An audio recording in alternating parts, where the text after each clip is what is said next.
The origins of makeup. Makeup dates all the way back to ancient Egypt.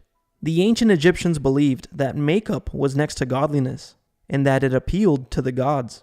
Both men and women of all social classes wore makeup. The history of makeup spans thousands of years and is present in almost every society on Earth. Cosmetic body art is argued to have been the earliest form of a ritual in human culture, such as the shamans of the Pueblo natives, who paint their faces during spiritual rituals to resemble the sacred clown spirits.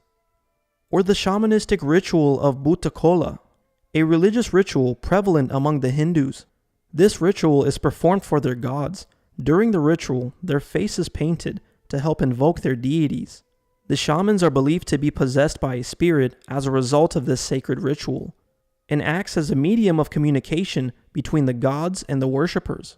Cosmetics are mentioned in the Old Testament and the book of 2 Kings, where Jezebel painted her eyelids. Jezebel was a Phoenician royal whose identity and name have come to signify a power-hungry, violent, and whorish woman. She was a follower of the evil demonic god Baal. The apocryphal book of Enoch gives us the origins of makeup and the exact fallen angelic being responsible for teaching humanity about cosmetics. Book of Enoch, chapter 8, verse 1. And Azazel taught men to make swords, and knives, and shields, and breastplates, and made known to them the metals of the earth, and the art of working them, and bracelets, and ornaments, and the use of antimony, and the beautifying of the eyelids, and all kinds of costly stones, and all coloring tinctures. And there arose much godlessness, and they committed fornication, and they were led astray, and became corrupt in all their ways. I recently had a friend tell me a very interesting anime called Yu Yu Hakusho. This anime tells the story of Yusuke Urameshi, a teenage delinquent who is struck and killed by a car while attempting to save a child's life.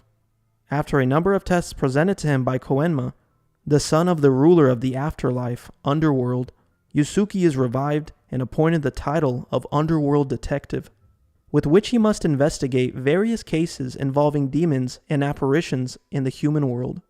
In an episode titled Master of Disguise, a spirit shows the true purpose of makeup. Tell me, demon traitor, what does the word makeup bring to mind? Human females, no doubt. A little gloss to attract the next mate. Disgusting, isn't it? The way humans manage to bastardize everything they touch. Over centuries, the human influence has infected the spirit world as well. Now few humans even know its original power.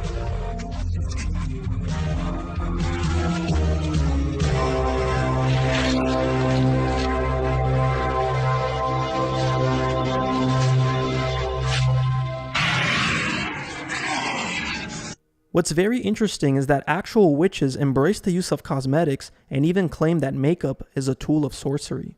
According to an interview with a real practicing witch, she states that makeup, especially with today's technological advances and talented artists, can be used as a tool not only capable of transforming a person's appearance, but changing their mood while inspiring feelings of power and confidence. If that doesn't sound like an occult spell, what does? She goes on to say to further this notion, we can turn to the origin of the word glamour, which means magic, enchantment, or witchery. If you have seen the movie The Craft, you might recall the scene in which Sarah transforms from a redhead into a blonde in the blink of an eye. While glamour spells or spells associated with beauty are performed by many modern-day witches, magic, unfortunately, doesn't work in that same sensational Hollywood-esque way. It's also interesting that cosmetics are used heavily in the music industry. I made a video months ago titled Beyond the Mask, where I talked about the common theme of musicians wearing makeup that resembled jesters.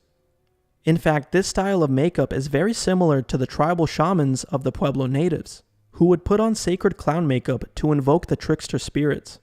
Maybe musicians are doing the exact same thing on stage and in their music videos, invoking spirits to help them perform and write music, promising people a life of luxury and riches, and in return, these spirits get permission to use their bodies as vessels to spread godless ideologies and the philosophy of do what thou wilt through their music. It's also interesting that people that are a part of the goth and emo culture are more prone to depression and anxiety, or what the Bible calls the spirit of fear and heaviness. Their fashion also resembles the black and white jesters.